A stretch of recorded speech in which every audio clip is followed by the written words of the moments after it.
ఈ యొక్క సమయంలో కూడి వచ్చినందరికి కూడా ప్రభునామాన నా యొక్క వందన తెలియజేస్తున్నాను. చదవబడినటువంటి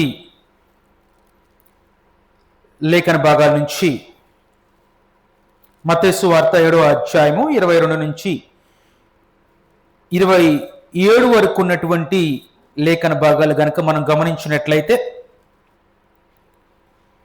22, 23 లేఖనాలు గమనిస్తే దేవుడిని ఎరిగినటువంటి ప్రజలు అంటే దేవుడి పేరునే రిలీజియస్గా కనిపిస్తూ ఉంటారు, భక్తిపరులుగా కనిపిస్తూ ఉంటారు. దేవుని యొక్క కార్యక్రమాలు జరిగించేటువంటి ప్రజలుగా కనిపిస్తూ ఉంటారు. చాలా కాన్ఫిడెంట్గా దేవుని తరపున పనిచేస్తున్నట్లుగా ఉంటూ ఉంటారు. కానీ యేసుక్రీస్తు వారు ఏమంటున్నారంటే, అక్రమము చేయువారులారా నా యొద్ద నుండి పొండి. ఏంటి? దేవుని పేరే కార్యక్రమాలు జరిగిస్తున్నారు, భక్తి పరులైనట్టుగా దెయ్యములు వెళ్ళగొడుతూ లేకపోతే దెయ్యములు వెళ్ళిపోతూ అనేకమైన జరుగుతూ ఉన్నాయి. నీ నామమున దెయ్యం వెళ్ళగొట్టలేదా? నీ నామమున అనేకమైనటువంటి అద్భుతములు చేయలేదా అని చెప్పుదురు. అప్పుడు నేను అక్రమము చేయువారులారా నా యొద్ద నుండి పొండి, నేను మిమ్మల్ని ఎన్నడను ఎరగును అనేటువంటి మాట మాట్లాడుతూ ఉన్నారు. తర్వాతిగా మనం కింద లేఖన భాగాలు చదివినప్పుడు కాబట్టి 24 నుంచి, కాబట్టి నా మాటలు విని వాటి చొప్పున చేయు ప్రతివాడును బండ మీద తన ఇల్లు కట్టుకున్న బుద్ధిమంతుణ్ణి పోలియుండును. వాన కురిసెను, వరదలు వచ్చెను, గాలి విసిరి ఆ ఇంటి మీద కొట్టెను గాని దాని పునాది బండ మీద వేయబడిన గనుక అది పడలేదు. బుద్ధిమంతుని గురించి చెప్తూ ఉన్నాడు. బుద్ధిమంతుడు ప్రభువారి యొక్క మాటలు, ఇదిగో ఈ నా మాటలు విని వాటి చొప్పున తన యొక్క జీవితాన్ని లేకపోతే ఇంటిని బండ మీద కట్టుకునేటువంటి వ్యక్తి ఎవరు అంటే, బండ మీద కట్టుకుంటే ఏమవుతుంది? ఫౌండేషన్ స్ట్రాంగ్ గా ఉంటే వరద వచ్చినా వానొచ్చినా అది పడటానికి ఆస్కారం ఉండదు. అలాగే తన జీవితాన్ని ప్రభు యొక్క మాటలు చొప్పునంటే క్రమం ఉంది. మాటలు అంటే మరి పైనటువంటి వారు కూడా ప్రభు పేరిటే కార్యక్రమాలు జరిగిస్తున్నారు, దేవుని పేరిటే కార్యక్రమాలు జరిగిస్తున్నా కూడా వారికి క్రమం లేదు. అంటే దేవుని మాటకి లోబడి చేయాల. వీరు ఇష్టానుసారంగా జీవించి దేవుని పేరిట జరిగిస్తున్నారు. మనిషి యొక్క మనస్సులో నుంచి వచ్చింది మతం అండి. ఈరోజు క్రైస్తవ్యం లేకపోతే క్రీస్తును వెంబడించడం మతం కాదు. మతం అనేది దేవుని మాటలకు కలిపేది మతం. సత్యము ఒకటే. యేసుక్రీస్తు వారి లోకానికి వచ్చినప్పుడు ఏమన్నారు తెలుసా? ఏమన్నారండి? ఏమన్నారు? నా మతంలోకి చేరండి అని చెప్పాడు ఆయన వచ్చి. ఏమన్నారు? నేను సత్యమును గురించి సాక్ష్యం ఇవ్వటానికి ఈ లోకానికి వచ్చాను. ఎందుకు వచ్చారంట ఆయన? సత్యమును గురించి సాక్ష్యం ఇవ్వటానికి ఈ లోకానికి వచ్చాను. నేనే మార్గము, నేనే జీవము, నేనే సత్యము, నా ద్వారా తప్ప తండ్రి వద్దకు ఎవరో చేరరు అన్నారు. మరి ఇక్కడ పైన చదువుకుంటే ఒకటే దారి అని చెప్తున్నారు. అక్కడ వాస్తవానికి యేసుక్రీస్తు వారు జీవించినటువంటి రోజుల్లో కూడా పరిసయ్యులు అనబడేటువంటి వారు ఉన్నారండి. వాస్తవంగా పరిసయ్యులు అనేటువంటి వారు ఎవరో కూడా పాత నిబంధనలో మనకి వాస్తవానికి కనిపించరు. శాస్త్రి అయితే కనిపిస్తాడు. శాస్త్రులు ఎవరు అంటే దేవుని యొక్క లేఖనాలని వాటిని కాపీ చేసి వారు రాసేటువంటి వారు, పత్రులు కాపీ చేసి వారు రాసేటువంటి వారు శాస్త్రులు వారు ఉన్నారు. కానీ పరిసయ్యులు వీళ్ళు లేరు. వీరు ఎప్పుడు వచ్చారంటే 400 సంవత్సరాలు మలాకీ గ్రంథం తర్వాత దేవుడి నుంచి ఎటువంటి కాన్వర్జేషన్ లేదు. నిశ్శబ్ద కాలం ఉన్నప్పుడు అనేక మనుషులు ఏం చేశారంటే వారికి ఇష్టానుసారమైనటువంటి పద్ధతులు, ఇష్టానుసారమైనటువంటి బోధనలు లోకంలోకి వచ్చేసాయి. లోకంలోకి వచ్చిన తర్వాత యేసుక్రీస్తు వారు లోకంలోకి వచ్చిన తర్వాత వీరి బోధనలన్నీ చూసినప్పుడు యేసుక్రీస్తు వారు ఏమన్నారంటే, వేషధారులరా, ఈ జనులు తమ పెదవులతో నన్ను గణపరచుదురు గాని వారి హృదయము నాకు దూరంగా ఉన్నది. మనుషులు కల్పించినటువంటి పద్ధతులు, మనుషులు పద్ధతులు కల్పిస్తారా? మనుషులు కల్పించినటువంటి పద్ధతులు దైవోపదేశములని బోధించు నన్ను వ్యర్థముగా ఆరాధించున్నారంటే వారు కూడా దేవుణ్ణి ఆరాధిస్తున్నారు, వారు కూడా దేవుని పేరిట కార్యక్రమాలు జరిగిస్తున్నారు, కానీ వ్యర్థం అంటున్నాడు. అంటే వ్యర్థమైనటువంటి ఆరాధన ఉంటుందా దేవుడి పేరు మీద చేసినా? ఉంటది అని లేఖనాలు చెబుతున్నాయి. ఎందుకు అంటే అది దేవుడి క్రమానుసారంగా ఉండాలి. దేవుడి క్రమానికి కలిపితే అది మతం అవుతుంది. అందుకే వేషధారులారా అన్నాడు, లేకపోతే దాని మతము అన్నాడు. మీ మతంలో కలుపుటకు మీరు మొత్తం భూమి మొత్తం కూడా చుట్టొస్తారంటాడండి. ఎవరిని? పరిసయ్యులు. వారి నూరంతలు మీకంటే అధికమైనటువంటి నరక పాత్రులుగా చేస్తారు అంటాడు. ఎందుకు మతం అన్నాడు వాళ్ళని? పరిసయ్యులు పాటించేది మతమా? ధర్మశాస్త్రాన్నే కదా. అవునండి, పరిసయ్యులు పాటించే ధర్మశాస్త్రం అయితే యేసుక్రీస్తు వారిని మతము ఎందుకన్నాడు యేసుక్రీస్తు వారి వాళ్ళని? ఎందుకంటే దేవుని యొక్క లేఖనాలకి వీళ్ళ యొక్క ఆలోచనలు కలిపారు. వాస్తవానికి శుభ్రంగా ఉండాలి, లేకపోతే అవన్నీ కూడా కొంత ప్రధాన యాజకుడికి మాత్రమే ఇవ్వబడినటువంటి నియమాలు, నిష్టలు అన్నీ కూడా వీరేం చేశారు? అందరూ పాటించాలి. అలా పాటిస్తేనే మీకు రక్షణ అన్నట్లుగా వారు బోధించారు. అన్నట్లుగా బోధిస్తే అదేమైపోయిందంటే యేసుక్రీస్తు వారి దాన్ని వ్యతిరేకించడం, దాన్ని మతం అన్నాడు. యేసుక్రీస్తు వారు మతం అన్నాడు. మీ మతంలో కలుపుకోవడానికి మీరు భూమి 4-5 సార్లు చుట్టొస్తారు. వాళ్ళు మీలో కలిసిన తర్వాత మీకంటే అనేక రెట్లు నరక పాత్రులుగా చేస్తారు. కొత్త నిబంధనలో కూడా అప్పుడే క్రైస్తవులోకి అడుగు పెట్టినటువంటి యూదులు కూడా కొంతమంది యూదులు ఏం చెప్తున్నారంటే మీరు సున్నతి చేసుకుంటేనే గాని మీకు రక్షణ ఉండదు అంటారండి. అదేంటి సున్నతి యూదులకి? మరి క్రొత్త నిబంధనలో సున్నతి అయినటువంటిది ఏమీ లేదు. కానీ వీళ్ళు ఏం చెప్తున్నారు? మీరు సున్నతి చేయించుకుంటే రక్షణ పొందుతున్నారు. అంటే దేవుని యొక్క నియమానికి, నిబంధనకు పద్ధతులు దేవుడు చెప్పనటువంటి వాటివి, నిబంధనలో లేనటువంటివి. పాత నిబంధనలో కొత్త నిబంధనలు ఎలా వర్తిస్తాయి? పాత నిబంధనలో ఇశ్రాయేలు ప్రజలకు ఇవ్వబడినటువంటి నియమము సున్నతి.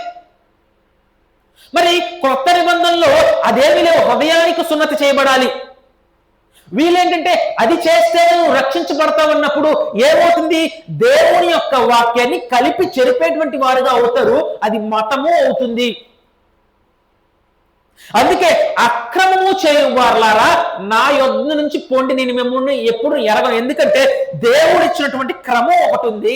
ఆ క్రమాన్ని వదిలిపెట్టుకొని వీరేం చేస్తున్నారంటే దేవుని యొక్క వాక్యానికి కలిపినప్పుడు అక్రమం అవుతుంది. అందుకే అక్రమము చేయువారులారా నా యొద్ద నుండి పోండి.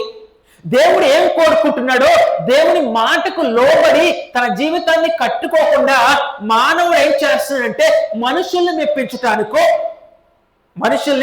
మెప్పించటానికో లేకపోతే ఇంకేదో చేయటానికో ఏం చేస్తుందంటే దేవుని యొక్క వాక్యానికి తమ సొంత ఆలోచనల్ని కలుపుదోదు, దాన్ని వ్యర్థంగా చేస్తున్నారు. అందుకే వ్యర్థమైనటువంటి ఆరాధన అంటున్నాడు. లోకంలో ఈరోజు అనేకమైనటువంటి జరుగుతూ ఉన్నవి, కానీ యేసుక్రీస్తు వారు అంగీకరించలేదు, దేవుడు కూడా అంగీకరించలేదు. అన్య అగ్ని తీసుకొచ్చారు, దేవుడు అంగీకరించాడా?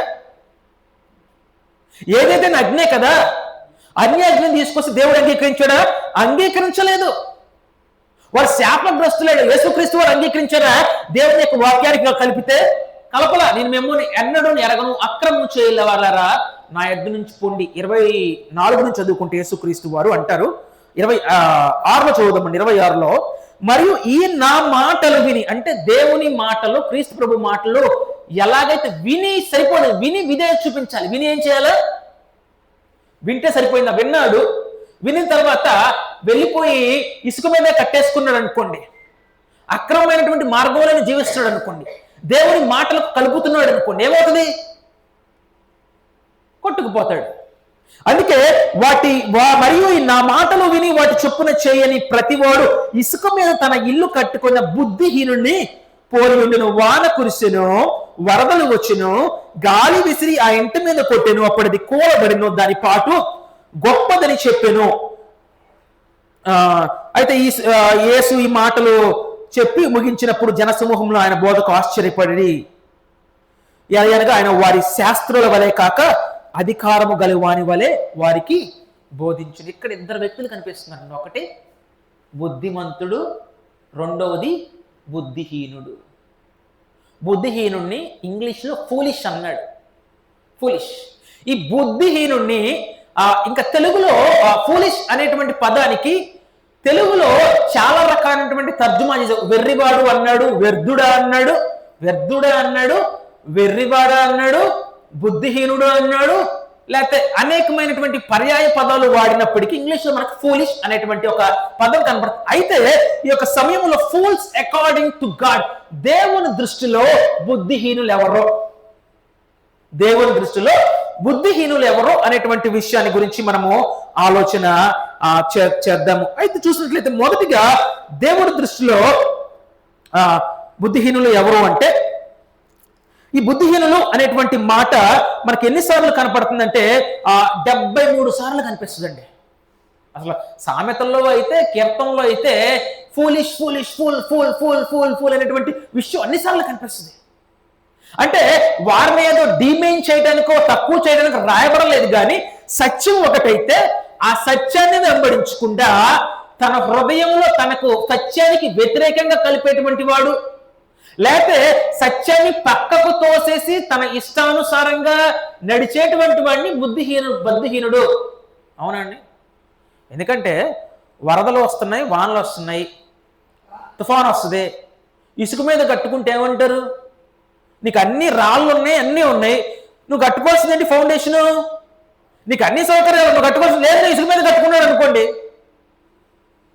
బుద్ధిహీనుడు అంటారా? ఎరా నీకు అన్ని వరదలు వస్తున్నాయి కదా, తీసుకెళ్ళి దాని మీద ఆ సముద్ర తీరాన్ని కట్టుకొని ఉంటారంటే అంటారు. అవునా? బుద్ధిహీనుడు అంటారు. మన దృష్టిగా కనిపిస్తే మన దేవుని దృష్టిలో బుద్ధిహీనులు ఎవరు? దేవుని దృష్టిలో బుద్ధిహీనులు ఎవరు అంటే మొదటిగా చూస్తూ ఉంటే మనకి 73 సార్లు రాయబడింది. అయితే దేవుని దృష్టిలో మొదటిగా one who denies existence of God. నాస్తికులు దేవుడు అంటే దేవుని యొక్క ఉనికి లేదని అనుకునేటువంటి వాడు, దేవుడే లేడని చెప్పేటువంటి వాడు బుద్ధిహీనుడు. ఎవరి దృష్టిలో? దేవుని దృష్టిలో దేవుడు లేనటువంటి వాడు బుద్ధిహీనుడు అంట. వారిని ఏమంటారు? నాస్తికులు. నాస్తికులు అంటే దేవుణ్ణి ఉన్నాడు అని నమ్మరు. ఏం నమ్ముతారు? నథింగ్ కమ్స్ ఫ్రమ్ నథింగ్ అని నమ్ముతారు. Nothing comes from something comes from nothing. Something comes from nothing. ఈ ఫోను దానంతరం దానికి పుట్టిందా? ఎవరైనా చేశారా? దేని నుంచో తయారు చేయబడిందా? ఈ బైబిల్ ఉంది, దేని నుంచి తయారు చేయబడిందా? బిగ్ బ్యాంగ్ థియరీ జరిగింది, విస్ఫోటనం జరిగింది, విస్ఫోటనం జరిగి యాటమ్స్ ఇవన్నీ కూడా కొల్లాడైపోయే మనిషిగా వచ్చింది. లేకపోతే కోతుల నుంచి మనిషి వచ్చాడు అంట. దేని నుంచి అంట? కోతుల నుంచి. ఎవల్యూషన్ జరిగింది అంట, డార్వినిజం థియరీ. కోతుల నుంచి మనిషి వస్తే మనిషి కూడా కోతుల్లాగా చేస్తాడు. ఈరోజు మోరల్ బీయింగ్ గా, ఇంటెలిజెంట్ బీయింగ్ గా ఉండడు, మోరల్ బీయింగ్ ఉండడండి. అయితే వాటిలోకి నేను మరింతగా వెళ్ళట్లేదు కనుక, అయితే మనకి సామెతల గ్రంథము కీర్తనల గ్రంథం 14వ అధ్యాయం. మొదటిగా దేవుని దృష్టిలో బుద్ధిహీనుడు ఎవరు అంటే కీర్తనల గ్రంథం 14వ అధ్యాయం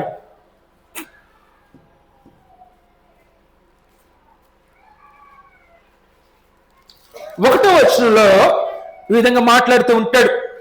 దేవుడు లేడని బుద్ధిహీనులు తమ హృదయములో అనుకుందరు. కీర్తనల గ్రంథం 14:1 ఏమనుకుంటారంట? దేవుడు లేడని బుద్ధిహీనుడు తమ హృదయంలో అనుకుంటాడు. ఎందుకు బుద్ధిహీనుడు అన్నాడు దేవుడు అంటే? వాడి ముందు అనేకమైనటువంటి ఆ దేవుని గురించినటువంటి అనేకమైనటువంటి రుజువులు ఉన్నప్పటికీ కూడా ఆ రుజువుల్ని ఏం చేస్తున్నాడు? రిజెక్ట్ చేస్తున్నాడు. దేవుని గురించి రుజువులు ఉన్నప్పటికీ కూడా దేవుడు ఏదో నమ్మేశాయ్యా, నేను నమ్మేశా అని చెప్పలేదండి. తన గురించి అనేకమైనటువంటి రుజువులు చూపించాడు. అలాగే సృష్టిలో తన రుజువులు చూపించాడు. అలాగే అనేకమైనటువంటి రుజువులు యేసుక్రీస్తు వారి ద్వారా బయలుపరిచాడు. అయితే వాటన్నిటిని కూడా పక్కకు తోస్తూ ఏమంటాడంటే, నిజంగా సృష్టి తనంతలుగా తానుగా పుడితే వస్తే కేయాస్ ఉంటుంది, గందరగోళం ఉంటుంది, క్రమం ఉండదు సృష్టి. ఈరోజు క్రమం సృష్టి మొత్తం కూడా ఇది ఏ సీజన్ అండి? ఇది ఏ కాలం? ఇది మంచు. దాని తర్వాత ఏమొస్తుంది?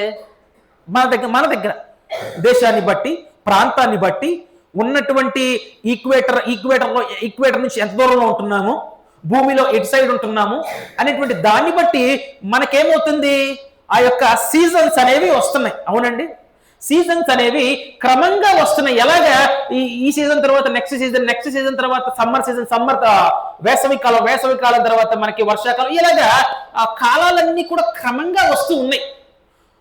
ఇవన్నీ మనం చూసినట్లయితే దాని గురించి చదువుదాము. బుద్ధిహీనుడు మొదటిగా బుద్ధిహీనుడు ఎవడంటే దేవుడు లేడు అని చెప్పేటువంటి వాడు బుద్ధిహీనుడు. రోమేలు రాసినట్టు ఎందుకు బుద్ధిహీనుడు అంటున్నాడు? రోమేలు రాసిన పత్రిక 1:20 రోమేలు రాసినటువంటి పత్రిక 1:20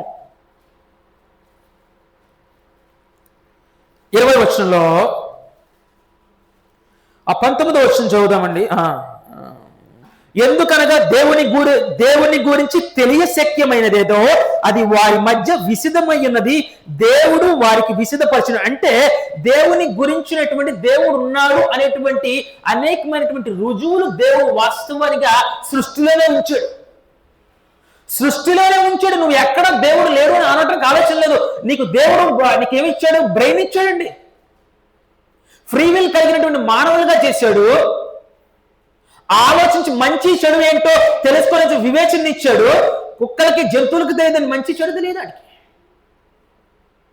వాడికి మోరల్ వాల్యూస్ నైతికత ఉంటుందా? మోరల్ వాల్యూస్ ఉండదు. అయితే ఆయన 20వ ఆయన అదృశ్య లక్షణములు. దేవుడు ఎలాంటి వాడు అంటే అదృశ్యుడు, కంటికి కనిపించినటువంటి వాడు. దేవుడు 2 చేతులు 2 కాళ్ళు కలిగినటువంటి వాడు కాదండి. ఆదికాండంలో ఏమంటాడంటే మన స్వరూపములో మన పోలిక చొప్పున నరులను చేదు. మన స్వరూపము అన్నాడంటే ఆయన స్వరూపము అదృశ్య స్వరూపము, ఆత్మ స్వరూపము అన్నాడు. అంతేగాని 2 చేతులు 2 కాళ్ళు కలిగినటువంటి వాడు కాదు. కాబట్టి సమీపింపరాని తేజస్సులో తను మాత్రమే వసించుచు అన్నాడంటే ఆయన ఎవరు కూడా చూడలేదు ఇంతవరకు. ఆయన సమీపింపరాని తేజస్సులో తండ్రి రూపంలో ఉన్నటువంటి యేసుక్రీస్తు వారు తప్ప ఎవరు ఆయన్ను చూడలేదు. ఆయన అదృశ్యుడు, అదృశ్య లక్షణములు. కానీ దేవుడు తన స్వరూపములో మనుషులను చేస్తే, తన స్వరూపం అంటే అదృశ్యుడు ఆత్మస్వరూపిగా చేస్తే మనిషి ఏం చేశాడు తెలుసా? తన స్వరూపంలో దేవుణ్ణి చేశాడు. అర్థమవుతుందండి? దేవుడు తన స్వరూపములో ఆత్మరూపములో ఆత్మ భౌతిక మనలో ఉంచి తన స్వరూపంలో మనం చేస్తే మనిషి ఏం చేశాడు? నాకు 2 కాళ్ళు 2 చెవులు ముక్కులు ఉన్నాయి కనుక నేను పూజించే దేవుడు కూడా అలా ఉండాలి. లేకపోతే ఇంక 10 చేతులు ఎక్కువ పెడతా, 10 తలలు ఎక్కువ పెడతా. తన స్వరూపంలో ఎవరు చేశాడు? దేవుళ్ళు చేశాడు. Created God in his image. when God created man in his image, but man created God in his image అన్నమాట.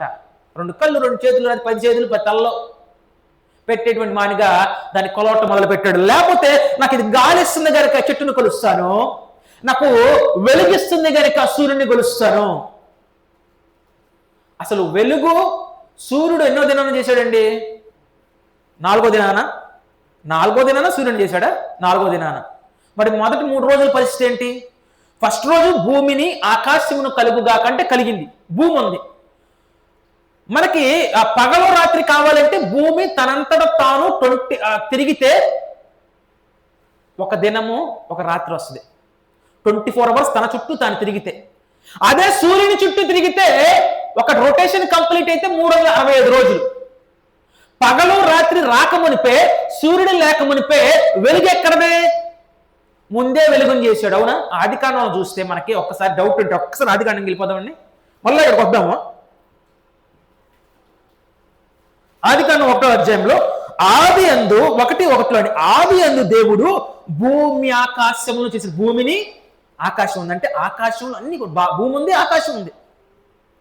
అయితే భూమి నిరాకారముగాను శూన్యముగా ఉండేది, చీకటి అగాధ జలములపైన కమ్యూనుడు, దేవుని ఆత్మ జలములపైన అల్లర్చును. దేవుడు వెలుగు కమ్మని పలకగా వెలుగు కలిగెను. ఏమైంది? ఫస్ట్ ఏముంది? ఈరోజు మనకు వెలుగు ఎక్కడి నుంచి వస్తుంది? సూర్యుడి నుంచి. అవునా? మనకు వెలుగు ఇప్పుడు వెలుగు ఉందంటే, వెలుగు పగలుందంటే ఎక్కడి నుంచి వస్తుంది? లైట్ సూర్యుడి నుంచి వెలుగు వస్తుంది. కానీ ఇప్పుడు సూర్యుని చేయలే, కానీ వెలుగుని చూడండి. సూర్యుని చేయలే, వెలుగు ఉంది, కానీ భూమి ఉంది. భూమి మీద పడేటువంటి వెలుగు ఎక్కడి నుంచి వచ్చింది? సూర్యుడి నుంచి రాలా, దేవుడి నుంచి వచ్చింది. ఎందుకంటే దేవునికి అవసరం సూర్యుడే కావాలి వెలుగుకోవాలంటే. మనిషి ఆహారం వల్లనే కాదు కానీ దేవుడి నోటి నుంచి వచ్చి ప్రతి మాట వలన బ్రతుకును అంటాడండి. అవునా? అంటే నీ ఆహారం తిన్నా బ్రతికించాలా దేవుడు, ఆయన మాట మాట్లాడితే నువ్వు బ్రతుకుతావు. అర్థమైందా? అంటే దేవుడు ఏం చేస్తున్నాడంటే ఈ ఫిజికల్ థింగ్స్ అవసరం బ్రతికించడానికి ఐఎమ్ మోర్, నేను అన్నిటికంటే శక్తివంతుడిని అని ఆ శక్తిని చూపిస్తున్నాడు. ఆయన ఎలాంటి వాడో చూపిస్తున్నాడు. అయితే ఆ వెలుగు మంచిదైనట్లు దేవుడు చూసిన, దేవుడు వెలుగును చీకటిని వేరుపరచును, దేవుడు వెలుగునకు పగలనియో చీకటినికి రాత్రిని పేరు పెట్టను, అస్తమయమును ఉదయము కలగా ఒక దినమాయను. ఇది నాస్తికులకు అర్థం కాదు. సూర్యుడు ఎందుకంటే వాడు భౌతికంగా ఎగ్జిస్ట్ అయిన సూర్యుడిని ఆలోచిస్తాడు. సూర్యుడు లేకపోయినా నీకేం కావాలి? సూర్యుడు దేనికి అవసరం నీకు? సూర్యుడు కేవలము అక్కడ సూర్యుడు తనంతరం తాను లేడండి. కేవలం దిక్సూచికలుగా లేకపోతే టైముని అవి తెలియపరచడానిగా లోకానికి వెలుగు ఇవ్వటానిక అది ఉంచాడు. అది లేకుండా వెలుగు కలగదు అంటే వెలుగుంది. ఆ వెలుగుంది కనుకే భూమి ఉంది కనుక అప్పటికే ఒక రోజు అయింది. వెలుగు కలిగింది కనుకే భూమి వాస్తవానికి ఎంత స్పీడ్ తిరిగిద్ది తెలుసండి? దగ్గర దగ్గర 1100 కిలోమీటర్ల స్పీడ్ తిరిగిద్దంట. నువ్వు బైక్ ఎంత స్పీడ్లో వెళ్తావు దిలీపు? ఒక 80 కిలోమీటర్ స్పీడ్తో వెళ్తావా? 100 కిలోమీటర్ స్పీడ్ 120 మీటర్తో వెళ్తే అసలు నీకు తెలియదు, స్పీడ్ పడిపోతుంది. ఇంకొంచెం స్పీడ్ వెళ్తే 1100 కిలోమీటర్ల స్పీడ్తో భూమి తన చుట్టూ తిరుగుతుంటే మనం సెంట్రిఫ్యూగల్ ఫోర్స్ లేకపోతే ఇవన్నీ చెప్పట్లేదు కనుక వాస్తవానికి ఎలా అయిపోయి ఆ చివరికి జరుగు బిల్డింగ్లు ఎగిరిపోవాలి భూమి తిరుగుతుంటే. తనంతరకు దాన్ని పెడితే మనం ఎక్కడున్నాము? భూమి పైన ఉన్నాం. భూమి ఎక్కడుంది? శూన్యములో వేలాడతీయబడింది యోగ గ్రంథంలో అంటాడు. భూమి శూన్యంలో వేలాడతీయబడింది అంట. వేలాడతీయటం ఏంటి? అలాగా ఫోర్సెస్ అండి. ఆ ఫోర్సెస్ అన్ని కూడా దాన్ని ఏం చేస్తూ కింద పడకుండా నిజంగా తనంతరకు తానుగా పుట్టినట్లయితే ఈ రోజు అట్లా తన కక్షలో ఉన్నటువంటి భూమి కాస్త ముందుకు వెళ్ళిపోతే మాడిపోతుంది సూర్యుడి దగ్గరికి. అక్కడి నుంచి బయటకు వస్తే గడ్డ కట్టిపోతాం. చంద్రుడు శాటిలైట్ గా ఎర్త్ కి శాటిలైట్ గా ఉన్నటువంటి మూడు కొంచెంగా తన కక్షలో నుంచి కదిలితే మొత్తం కూడా సముద్ర జలాలు మొత్తం కూడా భూమిని ముంచేస్తాయి. కానీ అవన్నీ కూడా తన క్రమంలో తను జరుగుతున్నాయి. అంటే తనంతరకు తాను పుడితే ఈ రోజు ఉన్నటువంటి భూమి రేపు రోజున ఉంటుందో ఉండదో తెలియదు. ఇవన్నీ ఆలోచన చేసిన ఆప్షన్ ఉంది. నువ్వు మన ఆలోచన చేసి కింద మనం చూద్దాం. ముందు మనం రోమిల పత్రికకి వెళ్ళిపోదాము. చూడు, సూర్యుడిని 4వ మనం చదివినట్లయితే తర్వాత చదవండి. ఆది కాండంలో తర్వాత చదివితే సూర్యుడిని దేవుడు 4వ దినాన చేస్తాడు. అంతకుముందు దేవుని వెలుగే ఉంది కాబట్టి ఉదయము రాత్రి గడిచింది 3 రోజులు అయిపోయాయి. తర్వాత రోమిల పత్రికకి వెళ్ళిపోదాము. దేవుని యొక్క గురించినటువంటి రుజువులు సృష్టిలో ఉన్నాయి. అది మానవుడు చూడలేకపోతున్నాడు. దేవుడు ఉన్నాడు అనేటువంటిది. ఆయన అదృశ్య లక్షణము 20వ వచనంలో ఆయన అదృశ్య లక్షణములు అనగా ఆయన నిత్య శక్తియు దేవత్వము నిత్య శక్తియు ఎక్కడ కనిపిస్తుంది? శక్తి అంటే ఎక్కడ కనిపిస్తుంది? దేవత్వమును జగదుత్పత్తి మొదలుకొని సృష్టించబడిన వస్తువులను ఆలోచించడంలో తేటపడుచున్నది గనక వారు నిరక్తులై ఉన్నారంటే దే ఆర్ వితౌట్ ఎక్స్క్యూజ్. దేవుడు లేడు, నేను ఎందుకు నమ్మలేదని చెప్పడానికి you don't have an excuse. ఎందుకంటే సృష్టి క్రమాన్ని ఆలోచించు, సృష్టి ధర్మాన్ని ఆలోచించు, నువ్వు నివసిస్తున్నటువంటి ఎలాగా బ్రతుకుతున్నావో అన్ని ఆలోచించు. మనం బ్రతకాలి అంటే ప్రాణవాయువు కావాలి, ఆక్సిజన్ కావాలి. కానీ 72% నైట్రోజనే ఉంది గాలిలో. మరి ఎక్కువగా ఉన్నటువంటి నైట్రోజన్ తీసుకుంటే ఏమైపోతావు అంటే నువ్వు కోమలోకి వెళ్ళిపోతావు. మరి అలాంటిది నీకు కావాల్సినటువంటి ఆక్సిజన్ ఎలా తీసుకోగలుగుతున్నావు? తక్కువ శాతం ఉన్నటువంటి ఎంత 17% ఉందో ఎంత ఉందండి? తక్కువ శాతం ఉన్నటువంటి ఆక్సిజన్ తీసుకొని ఎక్కువ శాతం ఉన్న నైట్రోజన్ అన్ని కలిపినప్పుడు కూడా నువ్వు ఎలా బ్రతుకుతున్నావు? మొక్కల నుంచి ఆక్సిజన్ రావడం ఏంటి? సూర్య రశ్మి ద్వారా అవి ఫోటోసిన్సిస్ ద్వారా తమ ఆహారాన్ని తయారు చేసుకోవటం ఏంటి? తమంతలో తమగా అంటే మనం ఉంటున్నాం, అవి లేకపోతే మన పరిస్థితి ఏంటి? మొక్కలే లేవు అనుకోండి. మానవుని యొక్క మనుగడ ఏంటి? ఆక్సిజన్ ఎక్కడి నుంచి వస్తుంది? తినటానికి ఆహారం సముద్రంలో నుంచి వాటి తింటూ ఉన్నాడు. కొన్ని చోట్ల మొక్కలు పెరగవు, వాడికి ఆహారం ఏంటో తెలుసా? అంటార్టికాలో ఉన్నాడు, ఆహారం ఉండదు. ఏం తింటాడు? సముద్ర జీవుల్ని వాటిని తిని బ్రతుకుతాడు. అవి వాడికి ఆహారం అవుతుంది. మరి అక్కడున్న వరకు ఆక్సిజన్ ఉంటుంది కదా, ఉంటుంది. అంటే సృష్టి ధర్మాన్ని అనేకమైనటువంటి విషయాలను ఆలోచన చేస్తే దీని వెనకాల క్రియేషన్ ఉందంటే దాని వెనకాల క్రియేటర్ ఉన్నాడు. ఈ బైబిల్ ఉందంటే దీన్ని తయారు చేసినటువంటి ఆయన ఉన్నాడు. లేకపోతే ఈ 4 ఉందంటే దానంతరం దానికి పుట్టిందా క్రియేటర్ ఉన్నాడు. దీన్ని క్రియేట్ చేసినటువంటి వాడు. అందుకే జగదుత్పత్తి మొదలుకొని సృష్టించబడినటువంటి వస్తువులను ఆలోచించటం వలన తేటపడుచున్నది కనుక వారు వితౌట్ ఎక్స్క్యూజ్, వారు నిరుత్తరులై ఉన్నారు అనేటువంటి విషయాన్ని గురించి మాట్లాడుతూ ఉన్నారు. వారు దేవుణ్ణి ఎరిగి దేవునిగా మహిమపరచలేదు, కృతజ్ఞతాస్తులు చెల్లింపలేదు, కానీ తమ వాదముల యందు వ్యర్థులైరి. అంటే వాదములు దేవుడు ఎక్కడున్నా ఉంటే ఇలా ఏంటి ఉండాలా ఇలా ఏంటంటే ఈ వెయిన్ ఫిలాసఫీస్, వ్యర్థమైన మాటల ద్వారా ఏం చేస్తున్నారంటే వారు వాదములు వ్యర్థులేరి వారి అవివేక హృదయము అంధకారమైన తమ జ్ఞానులు అని చెప్పుకుంటూ they think that they are educated, మేము చాలా జ్ఞానం కలిగినటువంటి వారము, మాకు చాలా ఐక్యూ ఉంది, మేము పిహెచ్డీలు చేశాము, లేకపోతే మేము ఎంతో చదువుకున్నాము, ఎన్నో పుస్తకాలు చేసాము, లేకపోతే నాకు సొసైటీలో చూడు ఎంత మర్యాద ఉందో, ఇదన్నిటిని ఏంటి మేము జ్ఞానము గలవారమని చెప్పుకోవచ్చు. చెప్పుకోవచ్చు బుద్ధిహీనులైరి. ఏమన్నారంట? బుద్ధిహీనులు అంటూ ఉన్నారు. అంటే దేవుడు ఏంటో ఒకసారి సృష్టిని ఆలోచన చేస్తే, సృష్టి క్రమాన్ని సరిగ్గా ఆలోచన చేస్తే మనకు అర్థమవుతుంది. భూమి మొత్తం కూడా చూడండి, ప్రపంచం మొత్తం కూడా ఎక్కడన్నా మనుషులు ఉంటారేమో, లేకపోతే మనిషి లాంటి వారు ఉంటారేమో, గ్రహాంతర వాసులు ఉంటారేమో ఆలోచన చేస్తుంటే శాస్త్రవేత్తలకు ఏమీ దొరకట్లా. విశ్వాన్ని ఆలోచన చేస్తే భూమి ఆవగింజంత కూడా ఉండదండి. విశ్వం మొత్తంలో భూమి ఆవగింజంత కూడా ఉండదు. విశ్వాన్ని ఆలోచన చేస్తే, అవి కలగ చేసినటువంటి విధానం ఆలోచన చేస్తే మనకి అర్థమవుతుంది, దేవుని గురించినటువంటి సత్యం ఏంటో అర్థమవుతుంది. కాబట్టి అందుకే వారు బుద్ధిహీనులు అనేటువంటి ఫూల్స్ అనేటువంటి విషయాన్ని మాట్లాడుతూ ఉన్నాడు. దేవుణ్ణి పక్కన పెట్టేస్తూ ఉన్నారు, దేవుని రిజెక్ట్ చేస్తున్నారు. అంటే అర్థం ఏంటి అంటే దేవుని గురించి రుజువులు లేవని కాదు, దేవుని గురించిన రుజువులు ఉన్నప్పటికి కూడా వాటిని అంగీకరించే మనస్సు లేదు, అంగీకరించేటువంటి మనస్సు లేదు. అందుకే తమ వాదములందు వ్యర్థులేరి అనేటువంటి విషయాల గురించి మాట్లాడుతూ ఉన్నాడు. తర్వాత కీర్తన గ్రంథం 19వ అధ్యాయం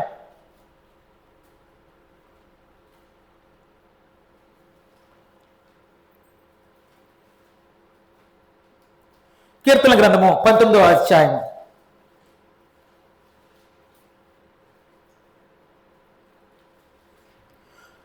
1వ వచనం చదువుకుందామండి. ఆకాశములు దేవుని మహిమను వివరించుచున్న. ఒక్కసారి ఆకాశాన్ని ఆలోచించ, విశ్వాన్ని చేస్తేనే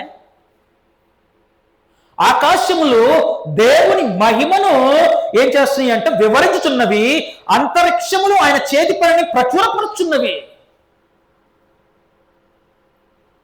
ఆకాశములు లేకపోతే అంతరిక్షములు కనుక చూసినట్లయితే ఆయన చేతి పని ఏంటో నీకు కనిపిస్తుంది. ఒక్కసారి అవి నీకు బోధిస్తున్నాయి, ఆకాశం నీకు బోధిస్తుంది, అంతరిక్షాలు వాటి కలిగి చేసినటువంటి విధానము తనంతరం బట్టి సూర్యుడు వెళ్ళిపోయి ఇంకో స్టార్లోకి వెళ్ళిపోతుంది, ఇంకో స్టార్లోకి వెళ్ళి ఏం జరుగుతుందో లేదు. విశ్వంలో బిగ్ బ్యాంగ్ విస్ఫోటనం జరిగిపోతుంది, ఇంకేం జరిగిపోద్ది.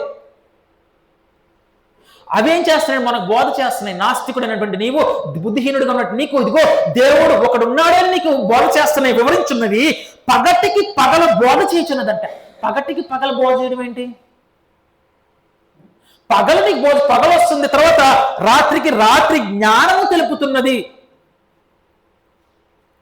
మనకి నైట్ అయితే పగల సూర్యుడి నుంచి కాంతి వస్తుంది. సూర్యుడు కేవలం దిక్సూచికి మాత్రమే ఉన్నాడు.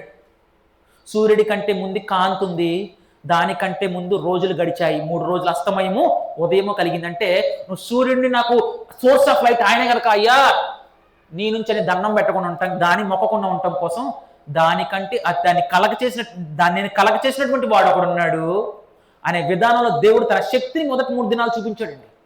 సూర్యుడు లేకుండానే సమస్తాన్ని కూడా కలగ చేశాడు. దాని ద్వారానే పగలు రాత్రి వచ్చింది, దాని ద్వారానే ఒక రోజు ఆ మొక్కలను ముందుగానే కలగ చేశాడు. దేవుని శక్తిని తెలపటానికైతే పగటికి పగల బోధ చేసింది. రాత్రి అయితే మనకు వెలుగు ఎక్కడి నుంచి వస్తుంది? చంద్రుడి నుంచి. చంద్రుడు ఏం చేస్తాడు? సూర్యుని యొక్క వెలుగును మనం ప్రతిబింబిస్తాడు, అంతేనా? ఇట్స్ నాట్ ఎ స్టార్ అండి, కేవలం శాటిలైట్ మాత్రమే. స్వయం ప్రకాశితం అయితే స్టార్ అంటారు. అది సూర్యుడు.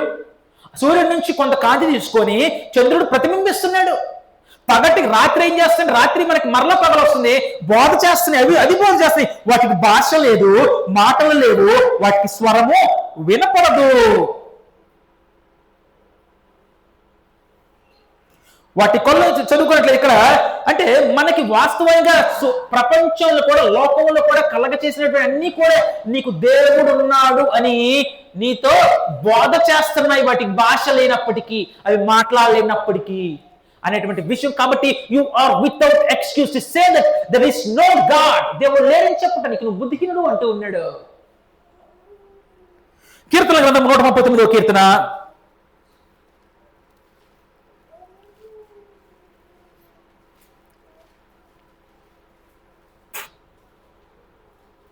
139వ కీర్తన 14వ వచనంలో, నీవు నన్ను కలగ చేసిన విధము చూడగా భయమును ఆశ్చర్యమును నాకు పుట్టుచున్నవి. అందుని బట్టి నేను నీకు కృతజ్ఞతాస్తుతులు చెల్లించుచున్నాను. నీ కార్యములు ఆశ్చర్య కార్యములు, ఆ సంగతి నాకు బాగుగా తెలిసే ఉన్నది. మానవుని యొక్క శరీర నిర్మాణం గురించి ఆలోచన చేసిన ఆ రోజు వాళ్ళకి తెలియపోవచ్చుదా? ఈ రోజు ఉన్నటువంటి యుగంలో సైన్స్ ఏం చేస్తుందంటే అండి, ఉన్నదాన్ని హౌ అని ఎక్స్ప్లోర్ చేస్తుందంటే ఇది ఎలా కలిగింది, దీంట్లో ఏం జరుగుతుంది అని మాత్రమే ఎక్స్ప్లోర్ చేస్తుంది, కానీ లేనిదాన్ని అదేం పుట్టించదండి. ఉన్నదాని ద్వారానే ఏమన్నా చేస్తారు తప్ప లేనిదాన్ని వాళ్ళు ఏమి పుట్టించలేరు. ఉన్నదాన్ని ఏంటి, హౌ ఇట్ అని హ్యాపెండ్ అని వారి ప్రయత్నంలో వారు ఎక్స్ప్లోర్ చేయడానికి ప్రయత్నం చేస్తున్నారు. నువ్వు నన్ను కలగ చేసిన విధము చూడగా, చూడండి, ఒక అండం నుంచి అలాగనే ఒక కణం నుంచి కూడా ఒక జననం వస్తుంది, ఒక శిశువు పుడుతూ ఉన్నాడు. ఆ శిశువు పుట్టడానికి ఈరోజు ఇన్వర్టర్ ఫెర్టిలైజేషన్ జరిగినా, లేకపోతే కొండ నుంచో దేని నుంచి పుట్టడండి, తల్లి గర్భమే కావాలా, తల్లి గర్భమే కావాలా. నన్ను కలగ చేసిన విధము చూడగా నాకు భయమును ఆశ్చర్యమును నాకు పుట్టుచున్నవి. అందును బట్టి నేను కృతజ్ఞతాస్తులు చెల్లించున్నాను. నీ కార్యములు ఆశ్చర్యకాలము, ఆ సంగతి నాకు బాగా తెలిసి ఉన్నది. మనలో డిఎన్ఏ ఉంటుందండి. DNA, deoxy ribonucleic acid. ఇదేంటి అంటే ఇది ఒక కోడ్ అండి. ఇది ఒక కోడ్ ఏంటంటే ఇది DNA is not just chemistry, it's a code instruction అండి. ఇన్స్ట్రక్షన్ ఏం చేస్తుంది, మన నుంచి ఇంకొకరికి వెళ్తుంది ముద్ర, మన వాళ్ళ నుంచి ఇంకొక సంతానానికి వెళ్తూ ఉంటుంది, ఒకరి నుంచి ఒకరికి అది వెళ్తా ఉంటుంది. కోడెడ్ ఇన్స్ట్రక్షన్ అండి. Information always comes from intelligence, not from randomness అండి. దాంట్లో కొంత ఇన్ఫర్మేషన్ కోడ్ రాయబడుతుంది, అది దేని నుంచి వస్తాయి, ఇంటెలిజెన్స్ ద్వారా తప్ప. బట్ ఇదేదో తనంతరకు తానుగా ర్యాండమ్నెస్ వచ్చేది అండి. అయితే తోచినట్లయితే రెండోదిగా మరి దేవుడు లేడు అని చెప్పేటువంటి వారి స్థితి, వాడిని ఏమన్నా అంటే బుద్ధిహీనుడు. మొదటిగా ఏమన్నా అంటే ఎవరు బుద్ధిహీనులు దేవుడి దృష్టిలో? దేవుడు లేడు అని చెప్పేటువంటి వారికి బుద్ధిహీనుడు. అయితే ఒక దినాన వారికి ఏముంటుందంటే జడ్జ్మెంట్ ఉంటుంది, వారికి ఏమో తీర్పు ఉంటుంది. ప్రతివాడు తను చేసినటువంటి క్రియలు అవి మంచివైనా సరే చెడ్డవైనా సరే దేవుని న్యాయపీఠం ఎదుట నుంచోవాలి అంటున్నాడు. దేవుణ్ణి ఎరగని వారు తెసలోనికీయులకు రాసిన పత్రికలో అంటాడు, దేవుణ్ణి ఎరగని ప్రభు అయిన క్రీస్తు తన దూతలతో ప్రత్యక్షమై అగ్ని జ్వాలలతో ఆయన సమూహంలో వచ్చినప్పుడు దేవుణ్ణి ఎరగని వారికి, దేవుని సువార్తకు లోబడిన వారికి ప్రతిదండన చేయనప్పుడు దేవుణ్ణి ఎరగనటువంటి వారికి కూడా ఏముంటుందంటే శిక్ష. ఎందుకు అంటే దేవుని గురించినటువంటి అనేకమైన వాస్తవాలు ఉన్నప్పటికీ కూడా సృష్టిని పూజిస్తున్నావు తప్ప సృష్టికర్తను నువ్వు చేయట్లా. ఎన్ని అవకాశాలు వచ్చినా నీ వాదాల ద్వారా బుద్ధిహీనులు అయిపోతూ ఉన్నావు. దేవుని సృష్టికర్తను వేసి పక్కన పెట్టేస్తున్నావు. దేవుడికి ఇవ్వాల్సినటువంటి హానర్ దేవునికి ఇవ్వకుండా మానవుడు ఏం చేస్తుంటే దేవుని హానర్ ని దోచుకున్నటువంటి వ్యక్తిగా ఉంటూ ఉన్నాడు. రెండోదిగా ఎవరు బుద్ధిహీనుడు అంటే తన హృదయాన్ని నమ్ముకునేటువంటి వాడు. దేనండి? తన హృదయాన్ని నమ్ముకునేటువంటి వాడు బుద్ధిహీనుడు. సామెతల గ్రంథం 28వ అధ్యాయము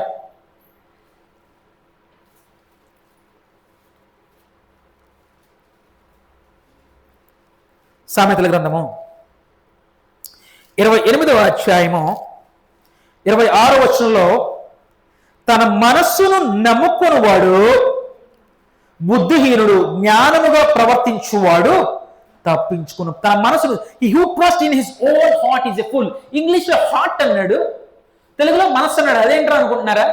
బైబిల్ గ్రంథంలో హార్ట్ లేకపోతే హృదయము అన్న దగ్గర అర్థం ఏంటి అంటే ఎమోషన్స్ కానీ, ఫీలింగ్ కానీ, ఇన్నర్ వాయిస్ కానీ మనసు అని అర్థం అండి. హృదయము అన్న దగ్గర ఏమొస్తుందంటే అది హృదయము అంటే కేవలం హార్ట్, ఇక్కడ గుండె అని కాదండి. హృదయము అన్నప్పుడు బైబిల్లో ఏమొస్తుందంటే మనిషిలో ఉన్నటువంటి ఆలోచన, భావోద్వేగాలు, ఫీలింగ్స్, లోపల మాట్లాడేటువంటి ఒక గొంతు కావచ్చు, నీ ఆలోచన కావచ్చు, వీటిని ఏమన్నాడు అంటే హృదయము అనేటువంటి ఒక పదాన్ని వాడాడు. అయితే తన మనస్సును నమ్ముకునేవాడు బుద్ధిహీనుడు, జ్ఞానముగా ప్రవర్తించువాడు తప్పుకొనును. నీ మనసు ఏం చేస్తుంది అంటే నీకు అనుకూలంగా మాట్లాడింది, నీ శరీరానికి అనుకూలంగా మాట్లాడిద్ది. అవునా? మనసు ఏం చేస్తుంది? నీ శరీర కోరికలు తీర్చడానికి నీ శరీరానికి అనుకూలంగా మనసు మాట్లాడుతుంటుంది. దేవుని యొక్క సత్యం ఒకే ఉన్నప్పుడు కూడా దేవుని యొక్క సత్యం ఒకటి ఉంది. ఇదిగో సత్యాన్ని గురించి నేను చెప్పడానికి నేను వచ్చానప్పుడు అయినప్పుడు కూడా ఆ ఎవిడెన్స్ని రిజెక్ట్ చేస్తాను. యేసుక్రీస్తు వారిని గురించి కానీ, ఆయన బ్రతికినటువంటి దినాలు కానీ అనేకమైనటువంటి రుజువులు ఉన్నాయి. కొన్ని మాత్రమే ఎందుకు జరిగాయంటే యేసుక్రీస్తు వారి దేవుడు కుమారుడిని నమ్మునట్లు కొన్ని మాత్రమే రాయబడ్డాయి అంటాడు. అయితే ఇక్కడ చూసినట్లయితే మనకి తన మనసును నమ్ముకున్నవాడు బుద్ధిహీనుడు, జ్ఞానముగా ప్రవర్తించేవాడు తప్పించుకున్న. తర్వాతగా ఎందుకు తన మనసును నమ్ముకుంటే బుద్ధిహీనత? ఎందుకంటే ఇర్మియా గ్రంథము 17వ అధ్యాయము, ఇర్మియా గ్రంథము 17వ అధ్యాయము 9వ వచనం చూసినట్లయితే మనస్సు అంటే హృదయం అన్నాడు. ఎందుకు హృదయాన్ని నమ్ముకుంటే ఎందుకు బుద్ధిహీనుడు అంటూ ఉన్నాడు అంటే 17వ అధ్యాయం 9వ వచనం, హృదయము అన్నిటికంటే మోసకరమైనది. ఎందుకు హృదయాన్ని నమ్ముకుంటే బుద్ధిహీనుడు? హృదయము అన్నిటికంటే మోసకరమైంది అంటే నేను మోసం చేసేది ఏదో కాదు, నీలో హృదయమే అంటాడు. ఎందుకు నీలైనటువంటి హృదయం ఏం చేస్తుందంటే సత్యము ఉన్నప్పటికీ కూడా సత్యాన్ని నమ్మకుండా దానికి విధేయ చూపించకుండా నేను ఏం చేస్తూ ఉంటే మోసం చేస్తే జాగ్రత్త అంటున్నాడు. హృదయంలో దేవుని యొక్క వాక్యం, అందుకే నా హృదయంలో నీ యొక్క వాక్యాన్ని ఉంచుకున్నానంటాడు. భక్తి పట్ల ఏమంటాడంటే హృదయంలో నా యొక్క వాక్యమును ఉంచుకున్నాను అంటున్నాడు. హృదయం అనేటువంటి పలకల మీద ఏం రాయబడాలి అంటే ఏముండాలి? హృదయం ఒకటి పలకల మీద ఏం రాయబడాలి? దేవుని యొక్క వాక్యం రాయబడితే నువ్వు ఎలా నడుచుకోవాలి, ఏది తప్పో ఏది ఒప్పో, ఎలా నడుచుకోవాలా ఎలా నడుచుకోకూడదని నీకు తెలియపడుతుంటది. అందుకే హృదయాన్ని గురించి మాట్లాడుతున్నాడు. హృదయం అన్నిటికంటే మోసకరమైనది, అది ఘోరమైన వ్యాధి కలది, దాన్ని గ్రహించగలవాడు ఎవడు?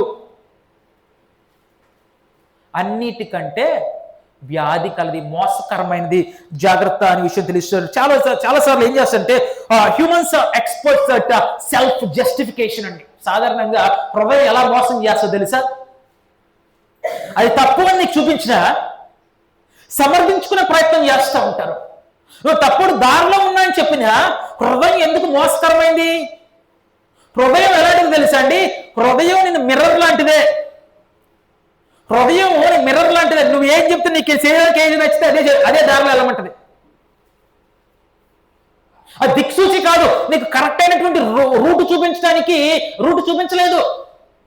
నీ హృదయాన్ని కరెక్ట్ అయినటువంటి రూట్ చూపించలేదు. అందుకే నరులు ఏమంటాడంటే నరులు సరైనటువంటి రూటును వారు ఏం చేస్తారంటే ఇర్మియా గ్రంథంలో ఉంటున్నారు. వాస్తవానికి అది మనం తర్వాత వెళ్దాము. అంతకంటే ముందుగా ఇది హృదయం అన్నిటికంటే మోసకరమైనది, అది ఘోరమైన వ్యాధి కలది, దాన్ని గ్రహింపగలవాడు ఎవడు? మనిషి తప్పు అని చెప్పి ఏం చేస్తాడంటే సమర్థించుకుంటాడు. అవునా, ఇది తప్పు, ఇది కాదు, రైట్ కాదు అంటే చెప్పొచ్చేవాలి అని మాట్లాడుతూ ఉంటారు. దేనితో పోల్చుకోవాలి అంటే అది దేవుని సత్యంతో పోల్చుకోవాలి. కానీ మనిషి ఏం చేస్తాడు?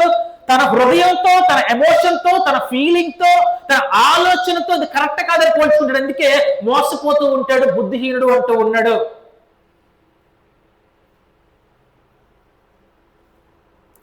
హృదయము కంపాస్ కాదండి, నార్త్ వెస్ట్ నీకు డైరెక్షన్ చూపి, ఇది కేవలము మిర్రర్ మాత్రమే. నీ ఆలోచన ఏంటో నీకు చూపించి తప్ప నీకు సరైనటువంటి మార్గం చూపించలేదు. It reflects what we want. మనకేం కావాలో చూపించింది హృదయం. అంతేనా?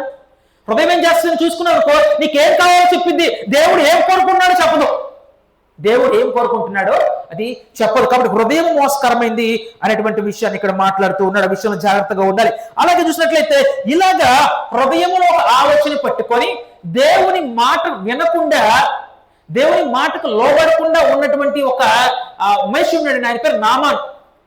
మనకి రాజుల మొదటి గ్రంథం 15వ రాజుల 2వ గ్రంథము 5వ అధ్యాయము 1వ వచనం చదువుకున్నట్లయితే ఆ నామాను చాలా తెలివైనటువంటి వ్యక్తి, ఒక మంచి తర్వాతగా ఆయనకి మంచి పదవి ఉన్నటువంటి వ్యక్తి. ఆయన దగ్గరికి వచ్చి ఒక ప్రవక్త ఏమంటాడంటే, అతనికి కుష్టి వ్యాధి ఉంటుందండి.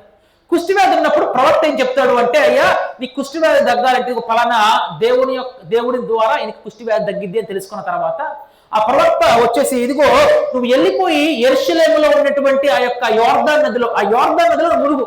యోర్దాన్ నదిలో 7 మార్లు మునిగితే నీ కుష్ఠరోగం పోతుంది అని చెప్పినప్పుడు ఆయన ఏమనుకుంటాడంటే, ఆయన హృదయం అనుకుంటాడు, అదేంటి నేను యోర్దాన్ నదిలోకి వెళ్ళే మునగాల? ఆ ప్రవక్త వచ్చేసి నా మీద చేతులు చేసి నేను ప్రార్థన చేస్తే తగ్గిపోద్ది కదా అని నేను అనుకుంటున్నాను అనుకుంటాడు. ఎవరు అనుకున్నాడు? ఏది ఈజీ అండి? అదే రోగం పోవటం ఈజీయా? యెరూషలేంకి వెళ్ళి యోర్దాన్ నదిలోకి వెళ్ళి మునగటం ఈజీయా? రోగం పోవటం ఈజీయా? యోర్దాన్ నదిలోకి వెళ్ళి 7 మార్లు మునగటం ఈజీయా? యోర్దాన్ నదిలోకి వెళ్ళిపోయి ప్రయాణం వెళ్ళిపోయి అయిపోయింది. ఎవరో తీసేయనటువంటి రోగం పోద్దైనా సరే ఏమవుతుంది? హృదయం లేదు అనుకున్నాడు. అరే నేను ఎట్లా అనుకోవట్లా, ప్రాసెస్ ఇది కాదు. దేవుడికి ఎవరు చెప్తున్నాడు? దేవుడు ప్రాసెస్ చెప్తున్నాడు. ఏం చేయాలా? ఇతను ఏం చేయాలి? ఏమనుకున్నాడు? హృదయం అండి. హృదయం మోసం చేస్తుంది. హృదయం అనుకున్నాడు, నేను వచ్చి తల మీద చేతులు పెట్టి ప్రార్థన చేసి తగ్గిపోద్ది అనుకున్నాను, ఇలా చెయ్యాలా? ఓకే, ఇష్టపడలా, అహంవడ్డం వచ్చేసింది. చెప్తున్నా సరే ఎలాగో అయితే బాగుంటది అని అనుకున్నాడు. రెండోసారి ఏమనుకున్నాడంటే, యోర్దాను నీటిలోకి వెళ్ళి మునగాల, అభినదాబు లేకపోతే ఇక మా దగ్గర ఉన్నటువంటి నీళ్ళు ఉన్నాయి కదా ఈ ప్రాంతంలో ఉన్నటువంటి నీటిలో మునిగితే సరిపోద్దుగా, అక్కడి నీటిలోకి వెళ్ళి మునగాల అనుకుని మళ్ళీ ఏం చేస్తున్నాడు? మళ్ళీ అనుకుంటున్నా అన్నాడు. దాని తర్వాత మరలా వెనక్కి వెళ్ళిపోయిన తర్వాత మరలా ఇంకో ఆయన గట్టిగా చెప్పితే అప్పుడు మాట విని వెళ్తాడు. మాట విని వెళ్ళిన తర్వాత మాట వింటాడు అప్పుడు, కానీ లోబడ్డు. ఈసారి మాట వింటాడు, లోబడతాడు, అతనికి అది నయం అవుతుంది. ఒక మాట వింటాడు, పునాది మీద కట్టుకోడు, పునాది మీద కట్టుకోలేదు, నశించిపోతాడు. మాట వింటాడు, లోబట్టం అంటే ఆ ఇసుక మీద కాకుండా ఏం చేస్తాడు? బండ మీద కట్టుకునేటువంటి వ్యక్తిగా ఉంటాడంటే ఇతను ఏం చేయమంటే సింపుల్ కమాండ్ చేయలేకపోయాడండి. ఎందుకు? హృదయాన్ని అనుకో, సింపుల్ కమాండ్, గో, ఆ నేలలో మునుగు 7 సార్లు నీకు నయమైందంటే మునగ. ఈ రోజు కూడా చూసినట్లయితే మనకి చాలా మంది ఏమంటారంటే ఆ దేవునికి కొన్నిసార్లు అంటూ ఇప్పుడు ఒక రోగం ఉందనుకోండి, ఒక రోగము ఒక డాక్టర్ చెప్తాడు, అయ్యా ఈ రోగం తగ్గాలి అంటే నువ్వు యాంటీబయోటిక్స్ ఇన్ని రోజులు వాడిన ప్రిస్క్రిప్షన్ ఇస్తాడు. ఒక 10 రోజులు 15 రోజులు వాడు, 3 రోజులు వాడి 4 రోజులు వాడి నాకు తగ్గిపోయింది అన్నాడు అనుకోండి. ఏంటి ఆపేసి తర్వాత మరలా వచ్చింది తగ్గిపోయిందండి అని అత్తాడు. తగ్గిపోయినా నువ్వు మళ్ళీ వాడాలయ్యా, దాన్ని కంటిన్యూ చేయాలి. తగ్గిపోయినా నీకు తగ్గిపోయింది అనుకోవటం కాదు. నేను చెప్పింది 7 రోజులు వాడయ్యా అంటే ఇన్ని రోజులు వాడాల్సిన అవసరం లేదు, తగ్గిపోయింది, 3 రోజులు సరిపోద్ది అన్నాడు అనుకోండి. వ్యాధి మీద, నీ భౌతిక దేహం మీద అది చదివి దాని మీద ఐడియా ఉన్నటువంటి ఆయన కరెక్ట్ నువ్వు అనుకుంటే సరిపోతుందా? లేకపోతే మెడిసిన్ వేసుకోవాలి, అందరికి తెలిసిన గ్యాస్ టాబ్లెట్ వేసుకుంటే ఎప్పుడు వేసుకోమంటారు? పరగడుపున వేసుకోమంటారు, అవునా? లేదండి నేను ఇంకో తర్వాత వేసుకున్నా అంటే తగ్గట్లేదండి నాకు. మరి నువ్వు నేను చెప్పినట్టు వేసుకుంటున్నావా? నేను చెప్పినప్పుడు 3 పూటలు, ఇంకో టాబ్లెట్ నేను చెప్పినట్టు 3 పూటలు వేసుకోవట్లేదు, నేను 1 పూట వేసుకున్నా. ఎందుకు? అవసరం లేదు అనుకున్నా. ఎందుకంటే ఐ ఫీల్ ఇట్ ఇల్లాజికల్, నాకు అనిపించలేదు అన్నాడు అనుకోండి, తగ్గుతుందా? తగ్గిద్దా? అవ్వదండి. ఎందుకంటే నువ్వు అనుకోవటం కాదు, దాని మీద ఎక్స్పర్ట్ చెప్పాలి నీకు. అలాగే నువ్వు రక్షించబడాలా ఏంటో ఎవరు చెప్పాలా? నేను కలగజేసినటువంటి దేవుడు నీకు మార్గాన్ని స్పష్టంగా చూపించినప్పుడు కూడా నువ్వేం చేస్తున్నావు అంటే చిన్న కమాండ్కి నువ్వు ఒప్పుకోకుండా పక్కకు అవసరం లేదు అనుకున్నావు. ఎందుకంటే గాడ్ నో మై హార్ట్, నాకు అవసరం, నాకు దేవుడి దగ్గర రాపోయిన అవసరంలా. ఇదిగో సమాజంగా కోరటం మానుక, ఆ దినము సమీపించిన కొద్ది మరింపుగా ప్రేమ చూపుటకును సత్కార్యము చేయుటకును మీరు చెయ్యాలి అంటే సమాజంగా కోరటం మానొద్దు అన్నాడు. అంటే ప్రతి ఆదివార ధర్మం ప్రతి పరిశుద్ధులకి ఏంటి? సమాజంగా కూడాలి. దేవుని ఆజ్ఞ. అవసరం లేదు దేవుడు నా హృదయం ఏంటో తెలుసు, అవసరం లేదు అనుకున్నావు అనుకోండి, దేవుడు నీ హృదయం ఏంటో తెలుసు కానీ నేను అంగీకరించట్లేదండి. హృదయం తెలిసినంత మాత్రం అంగీకరించడం కాదు.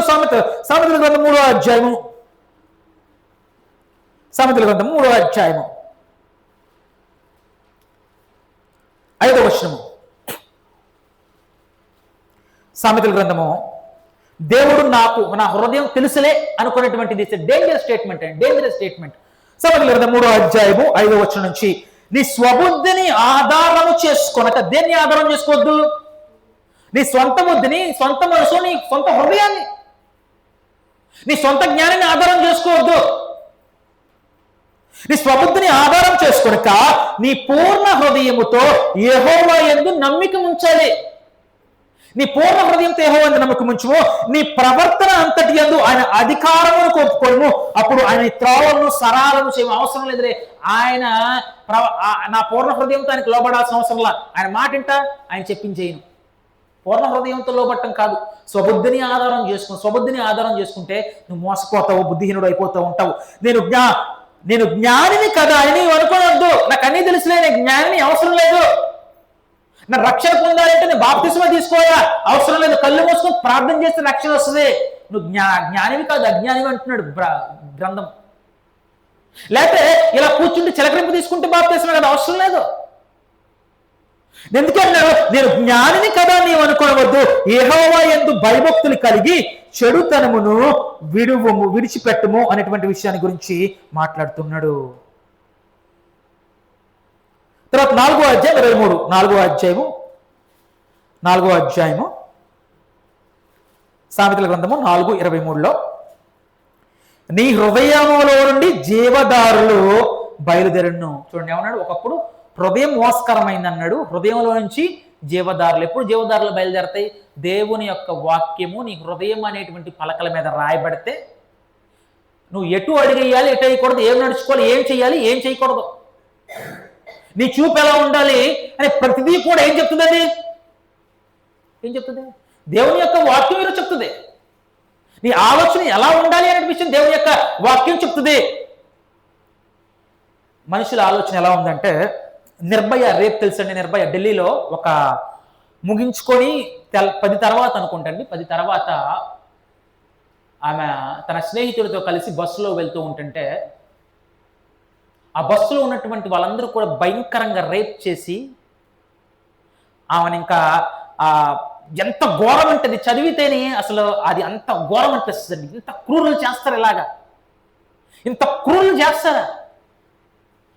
అంత భయంకరంగా చదివితే అసలు నిజంగా చదవలేరు కూడా.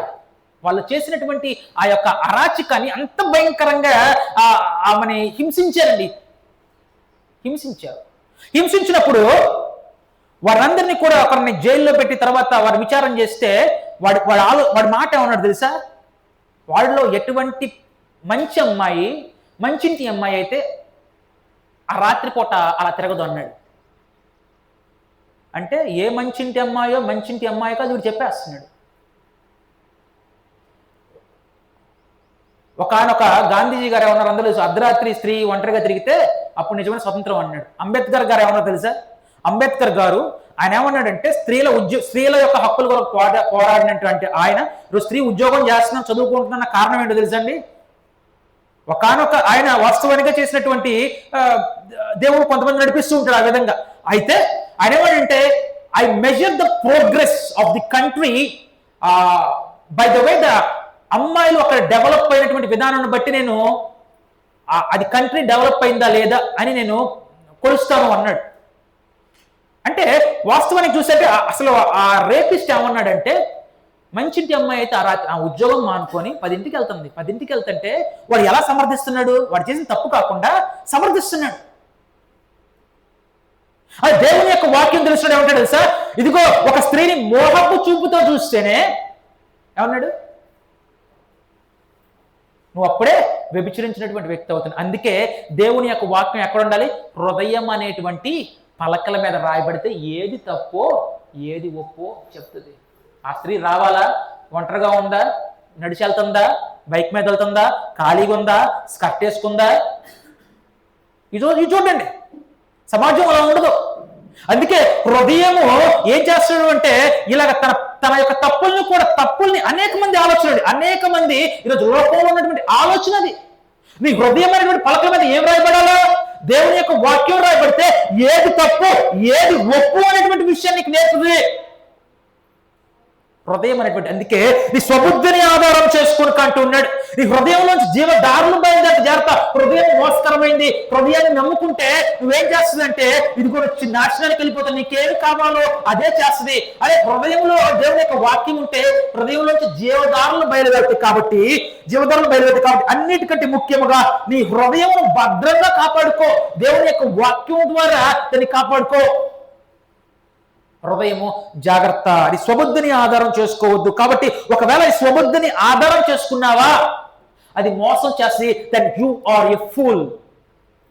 మన ప్రవర్తన అంతట్లో దేవుని యొక్క అధికారాన్ని ఒప్పుకునేటువంటి వారుగా మనం ఉండాలనేటువంటి విషయాన్ని తెలియజేస్తుంది. అలాగే స్వబుద్ధిని ఆధారం చేసుకునే బాప్తిసం అవసరం రక్షించబట్టని కంటే, కానీ మార్కు సువార్త 16వ అధ్యాయం 16వ వచనం ఏం తెలియజేస్తుందంటే, మార్కు సువార్త 16వ అధ్యాయం 16వ వచనంలో నమ్మి బాప్తిస్మము పొందిన వాడు రక్షింపబడును, నమ్మని వానికి శిక్ష విధించబడును. అంటే శిక్ష విధించేది వాస్తవానికి దేవుడైనప్పటికీ కూడా దేవుడు ఒక రూట్ వేస్తే, ఒక మార్గం వేస్తే ఆ మార్గంలో నడవను నా ఇష్టానుసారంగా వెళ్ళిపోతాను బాబు, ఒకే మార్గం ఉంది ఆ మార్గంలో నడువని దేవుడు చూపించినప్పటికీ కూడా మనిషి ఏం చేస్తాడు? రిజెక్ట్ చేస్తున్నాడు. సింపుల్ ఆలోచన రిజెక్ట్ చేస్తున్నాడు. తన ప్రవర్తన ద్వారా సన్మార్గంలో నరుల వశంలో లేదని నేను ఎరుగుదును అని దేవుడు ఏం చేశాడంటే, దేవుడే నీకు రూట్ ఇచ్చాడు. దేవుడే ఒక మార్గాన్ని ఏర్పాటు చేస్తే ఆ మార్గం అవసరం లేదని సాతాను ఒక మార్గంలో నడుస్తున్నాడు. దేన్ని చేస్తున్నాడు? దేవుని మార్గాన్ని తోసేస్తున్నాడు. హృదయాన్ని నమ్ముకొని సాతాను మార్గంలో వెళ్ళిపోతున్నాడు. నిత్య నాశనానికి మనిషి వెళ్ళిపోయేటువంటి వ్యక్తిగా ఉన్నాడు. కానీ ఇక్కడ రక్షణ పొందాలి అంటే నమ్మి బాప్తీసం పొందినటువంటి వాడు రక్షించబడి అంటే బాప్తీసం అవసరం లేదు, నా హృదయం దేవునికి తెలుసు అనుకున్నాడు అనుకోండి. ఎవరు? బుద్ధిహీనుడేనా? బుద్ధిహీనుడే అండి. బుద్ధిహీనుడు అనేటువంటి విషయాన్ని గ్రంథం తెలియజేస్తుంది. ఎందుకంటే ఏం అడ్డం వస్తుందంటే హ్యూమన్ ప్రైడ్ అడ్డం వస్తుంది, లేకపోతే ఓన్లీ విజ్డమ్ అడ్డం వస్తూ ఉంది.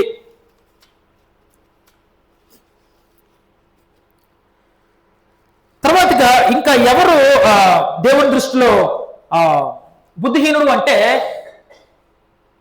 తన యొక్క ధనాన్ని నమ్ముకున్నటువంటి వ్యక్తి బుద్ధిహీనుడు అనేటువంటి విషయాన్ని గురించి మాట్లాడుతూ, one who trust in riches is called full. తన యొక్క ధనాన్ని నమ్ముకున్నటువంటి వ్యక్తి బుద్ధిహీనుడు. లూకా సువార్త 12వ అధ్యాయం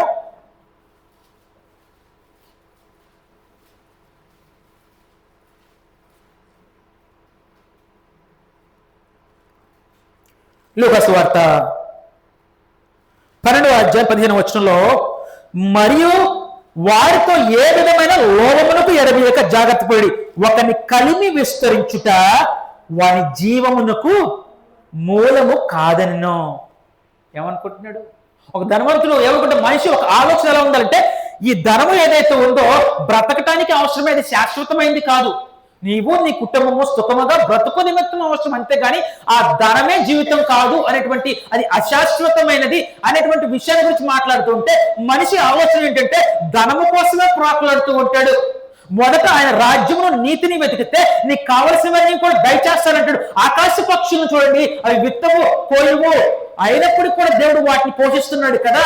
అయినప్పుడు కూడా మనిషి ఏం చేస్తున్నాడు అంటే ఈ పరుగు పందెంలో దేవుణ్ణి పక్కన పెట్టేస్తున్నాడు. నాకు ఈరోజు సంపాదన వస్తుంది కాబట్టి దేవుణ్ణి పక్కన పెట్టేస్తాను, నాకు ఇదే ప్రాముఖ్యము, దేవునికి కూడా నేను సమయం ఇవ్వను అనేటువంటి ఆలోచన బ్రతికేటువంటి మానవుడు, ధనాశ కలిగినటువంటి మానవుడు జాగ్రత్త.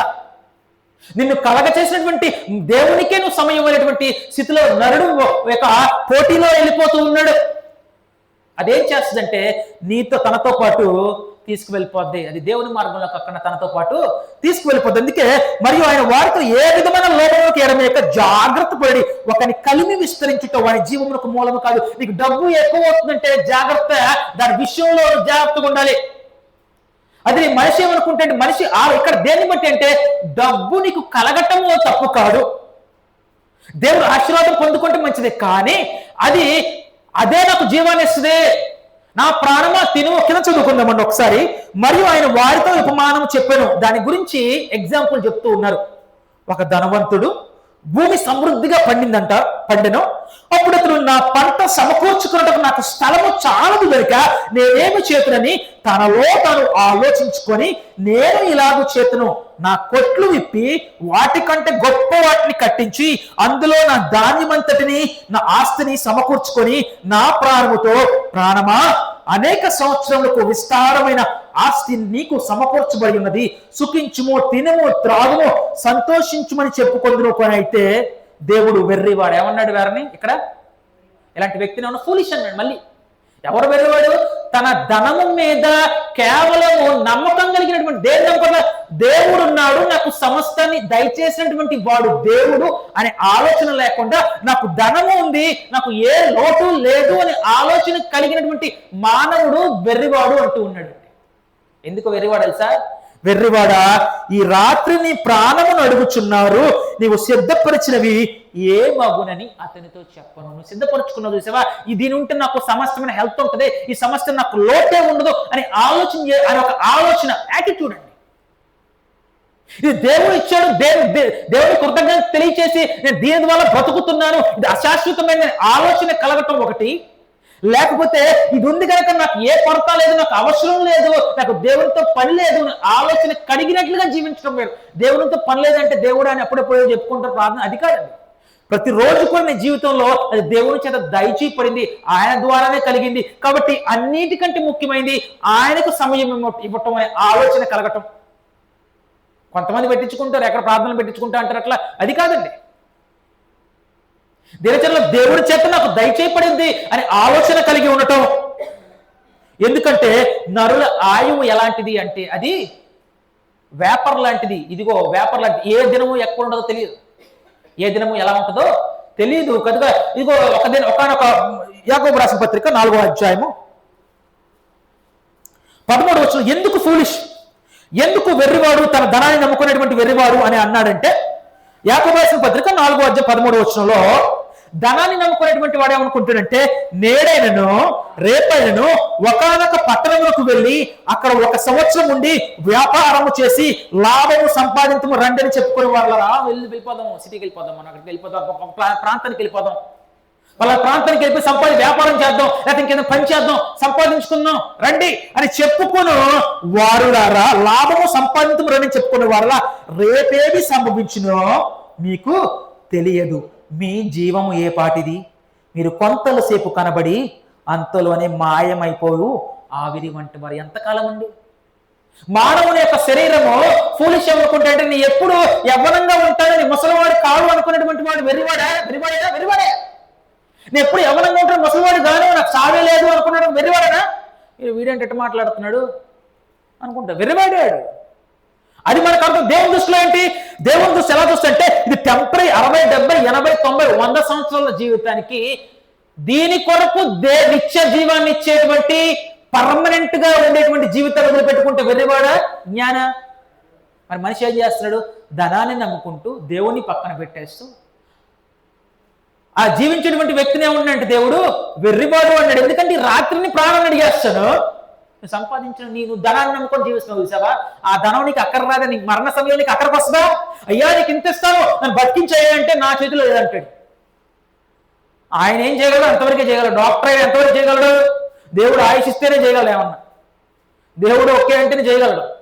హిజ్కియా గారు కూడా మరణకరమైన రోగం వస్తే ప్రార్థన చేస్తే కొంత ఆయుష్ని ఎవరు పెంచారు? డాక్టర్ పెంచాడు. దేవుడే పెంచాడు, డాక్టర్ కాదండి,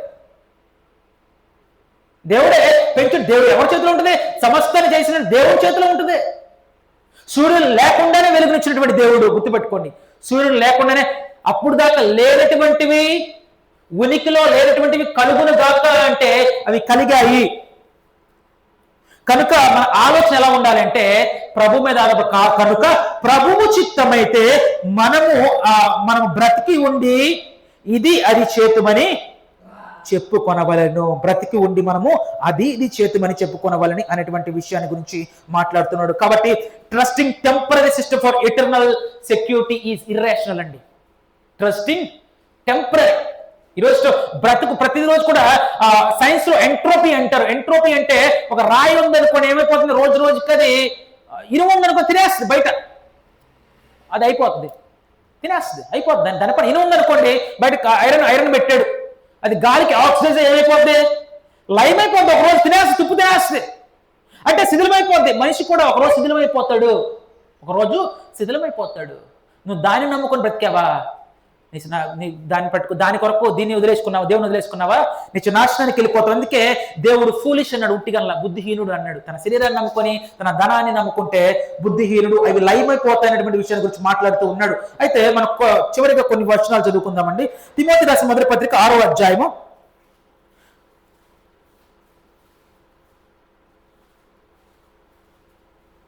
తిమోతి రాసిన మొదటి పత్రిక 6వ అధ్యాయము 17వ వచనంలో, ఇహమందు ధనవంతులైన వారు గర్విష్ఠులు కాక, అంటే ధనం నేరం కాదు అంటూ ఉన్నాడు. నువ్వు క్రమంగా సంపాదిస్తే, క్రమం ఉంటుంది అక్రమం ఉంటుంది, నువ్వు క్రమంగా సంపాదిస్తే ధనము నేరం కాదు అన్నాడు. అయితే ధనవంతులైన వారు గర్విష్ఠులే, ధనం ఉంటే ఏం కాకూడదు అన్నాడు, గర్విష్ఠులు కాక అస్థిరమైన ధనమందు నమ్మికించుట. ఏంటే ధనము స్థిరమైంది కాదు, ధనము స్థిరమైంది కాదు అని తెలుపుతున్నాడు. అస్థిరమైన ధనమయందు నమ్మికించ సుఖముగా అనుభవించుటకు సమస్తమును ధారాళముగా దయచేయి. అంటే నీ కుటుంబము నువ్వు పోషించబడుతున్నావు అంటే సుఖముగా దయచేయు, దేవుని యందే నమ్మికించును ఆజ్ఞాపించుము. నాకేముంది, నాకు అంత అవసరం లేదు, దేవునితో పని ఏంటి, దినదినము దేవునిలో బ్రతకాల్సిన అవసరం ఏంటండి, ఎప్పుడో దేవుని దగ్గరికి వెళ్తా, నాకు దేవునితో రోజు పని ఏంటి, ఆదివారంతో పని ఏంటి అని బ్రతికేటువంటి వాడు దేవుని మీద ఆధారపడట్లేదు, దేవుని మీద ఆధారపడలేదండి. దేవుని మీద ఆధారపడే సంవత్సరం ఒకసారి జరిగేదో, వారానికి జరిగేది కాదు. ప్రతిరోజు కూడా నేను దేవుని చేత నడిపించబడుతున్నాడు, ప్రతి దినం ఊపిరి కూడా నాకు దేవుని చేత దయచేయబడిందని ఆలోచన కలిగినటువంటి వ్యక్తి దాని చేత నడిపించబడేటువంటి వ్యక్తి అయి ఉండాలి. సుఖముగా అనుభవించుటకు సమస్తమును మనకు ధారాళముగా దయచే దేవుని యందే నమ్మికయించుడని ఆజ్ఞాపించుము. వారు వాస్తవమైన జీవమును సంపాదించుకున్న నిమిత్తము, వాస్తవమైన జీవితం అంటే సంపాదించుకున్న నిమిత్తము రాబోవు కాలముకు మంచి పునాది తమ కొరకు వేసుకోవచ్చు. మంచి పునాది అంటే ఇసుక మీద కట్టుకోవటం కాదండి, బండ మీద కట్టుకోవటం. బండ మీద కట్టుకోవాలంటే ఏం చేయాలి, ఈ నా మాట విని దాని చొప్పున నడుచుకోవాలి, ఈ నా మాట విని దాని చొప్పున నడుచుకోకపోతే అక్రమము అంటాడు. ఈ మాటని దాని చొప్పున విధేయత చూపించకపోతే ఏమవుద్దంటే వింటావు, చెప్పింది చేయవు. ప్రభువా అని పిలిచి ప్రతి వాడు పరలోక రాజ్యం చేయడు, కానీ నా తండ్రి చిత్త ప్రకారం దేవునికి తండ్రికి చిత్తం ఉంది, ఆ చిత్తాన్ని యేసుక్రీస్తు వారు తెలిపారు, ఆ చిత్తాన్ని మనకు తెలియజేస్తున్నాడు. ఆ చిత్తాన్ని పక్కన పెడితే అక్రమంలో ఉంటావు, బుద్ధిహీనుడు అంటూ ఉంటాడు. మంచి పునాది తమ కొరకు వేసుకోవచ్చు, మేలు చేయువారును సత్క్రియలో ధనము గలవారును ఔదార్యము గలవారును తమ ధనములో ఇతరులకు పాలిచ్చువారనై ఉండవల్లని వారికి ఆజ్ఞాపించుము. ధనము కలిగినటువంటి వారు ఎలా ఉండాలి, ఎలా ఆలోచన కలిగి ఉండాలి. కరెంట్ ఉందనుకోండి, కరెంటు మనం సరిగ్గా ఉపయోగించుకుంటే మంచిది, లేదనుకోండి నేను ఎలా పడితే అలా ఆలోచించి పెట్టినాం అనుకో ఏమైపోతుంది, దాని ద్వారా నువ్వే నశించిపోతాం. ధనం కూడా అలాంటిదే అని తెలియజేస్తూ ఉన్నాడు. అలాగనే లోకం మరో యొక్క becoming a fool to the world. లోకం చివరిగా 2 వచనాలు ముగించుకుందామండి. కొరింథీయుల రాసిన మొదటి పత్రిక 18వ అధ్యాయము 1వ అధ్యాయము క్షమించాలి, కొరింథీయుల రాసిన మొదటి పత్రిక 1వ అధ్యాయము 18వ వచనంలో, సిలువను గురించిన వార్త నశించుచున్న వారికి వెర్రితనము. తర్వాత ఫూలిష్నెస్ ఎవరంట, సిలువ అరేంట యేసుక్రీస్తు వారు ఏంటి, ఆయన చచ్చిపోతే మనకు రక్షణ ఏంటి, ఆయన మేకులు ఆయన పిక్కులు ఇప్పుడు ఆలోచన అన్నాడు, అయ్యా నువ్వు దేవుని కుమారుడికి దిగిరా, నువ్వు రక్షించుకో, మమ్మల్ని రక్షించు అని హేళనగా మాట్లాడినటువంటి వారు ఉన్నారు. ఈ రోజు కూడా ఒక ఆయన ఉంటాడు, ఆయన మీక్కులు ఆయన పీక్కోలేకపోయాడు, అయ్యా మిమ్మల్ని రక్షిస్తాడు అంటే ఎలా ఉంది. సిలువలో సాతాను కూడా అర్థం కాదు. సాతాను ఏమనుకున్నాడు, సిలువలో యేసుక్రీస్తు వారు చనిపోతుంటే ఆయన జయించేస్తున్నాను, ఆయన మీద నాకు విజయం వస్తుందని అనుకున్నాడు. కానీ సిలువలో ఆయన తలని చిత్తగా పొడవబడుతుంది. ఆది కాండంలో ప్రవచనం ఉంది కదా, నీ తలను తొక్కును, మడి మీద కరుస్తాడు, నువ్వు తల మీద తొక్కుదు. అంటే యేసుక్రీస్తు వారు సాతాన్ని జయిస్తున్నాడు అని అర్థం కదా. సాతాను ఏమనుకున్నాడు, నేను యేసుక్రీస్తు వారిని దేవుని కుమారుని జయించేస్తున్నాను, ఆయన ఓడిపోతున్నాడు అనుకున్నాడు, వారికి అర్థం కాల. అందుకే సిలువను గురించిన వార్త నశించుతున్న వారికి వెళ్తాను. ఆ రోజు జ్ఞానవేత్తలు, ఆ ఫిలాసఫర్స్ ఏమన్నారంటే, సిలువ వార్తను రక్షణ సువార్తగా ప్రకటిస్తుంటే వారు అడ్డు చెప్పారు. ఎవరు, అక్కడున్నటువంటి గ్రీకు ఫిలాసఫర్స్ అనేక మంది. సిలువ వార్త ఒకళ్ళు చనిపోతే నాకు రక్షణ ఎలా అవుతుంది, వాళ్ళకి అర్థం కాల. వాళ్ళకి అర్థం కాదు. అందుకే సిలువని గురించిన వార్త నశించుచున్న వారికి వెర్రితనంగా ఫూలిష్గా ఉంది. ఫూలిష్నెస్, ఇదేంట్రా సిలువని నమ్ముతున్నారు, ఆయన నమ్ముతున్నారు ఏంటి, వాళ్ళ రక్షణ ఏంటి అని అర్థం కాదు. అందుకే నశించుతున్న వారికి వెర్రితనంగా ఉంది. కానీ అయితే రక్షించబడుతున్న మనకు దేవుని యొక్క శక్తి ఇందు విషయమై జ్ఞానుల జ్ఞానమును నాశనము చేతును. జ్ఞాని అనుకుంటాడు నేను చాలా తెలివిగాని వాడిని, కానీ సింపుల్ ట్రూత్ని దేవుడు బయలుపరిచినట్టు మర్మంగా ఉన్నటువంటి క్రీస్తునందు చేసినటువంటి రక్షణ సంకల్పాన్ని అంగీకరించట్లా. అందుకే జ్ఞానుల జ్ఞానమును నాశనము చేతును, వివేకుల వివేకమును శూన్యపరుచును రాయబడి ఉన్నది. జ్ఞాని ఏమాయాను, శాస్త్రి ఏమాయను, ఈ లోకపు రేషనలిస్ట్ తర్కవాది ఏమాయను, ఈ లోక జ్ఞానమును దేవుడు వెర్రితనంగా చేసి ఉన్న తర్వాత ఏమన్నాడంట, లోక జ్ఞానాన్ని వెర్రితనంగా చేయడం అంటే దేవుని యొక్క సత్యాన్ని అడ్డుకునే జ్ఞానం అండి, ప్రతిదాన్ని కాదు.